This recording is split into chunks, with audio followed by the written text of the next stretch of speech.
Alors dans cet exercice, on a une fonction définie sur moins l'infini 3 et on cherche à déterminer la limite de f quand x tend vers 3. Donc pour ce faire, c'est pas compliqué, on peut commencer par regarder simplement le numérateur et le dénominateur. Au numérateur, si je remplace par 3, ça donne 2 fois 3, 6, plus 1, 7. Au dénominateur, ça nous donne 2 fois 3, 6, moins 6, 0.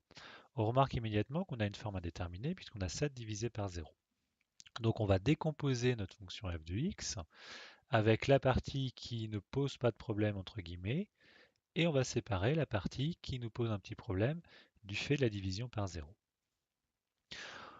On va ensuite faire les limites. Alors pour les limites, c'est pas compliqué. On va séparer de la même façon. Donc 2x plus 1 quand x tend vers 3, on vient de dire que ça donnait 7. Et on va faire la même chose mais avec 2x moins 6. 2x moins x 6, pardon. Quand x tend vers 3, on a dit que ça tendait vers 0. Ce qu'on veut savoir, c'est est-ce que ça tend vers un 0 positif ou un 0 négatif.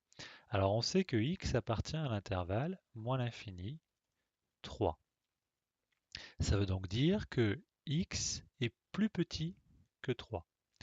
Donc 2x est plus petit que 2 fois 3, c'est-à-dire 6.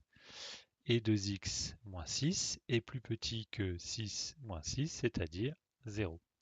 Donc 2x moins 6, ça tend vers 0, mais en étant négatif, inférieur à 0 sur l'intervalle moins l'infini 3.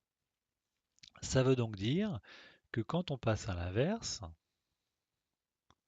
c'est-à-dire 1 sur 2x moins 6, je suis en train de faire 1 divisé par 0, mais un 0 qui est négatif. C'est-à-dire que c'est comme si je faisais 1 divisé par un nombre très petit, mais négatif.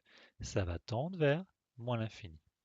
Donc finalement, si je regarde ma limite de f de x quand x tend vers 3, je vais avoir une partie qui tend vers 7 multipliée par une partie qui tend vers moins l'infini.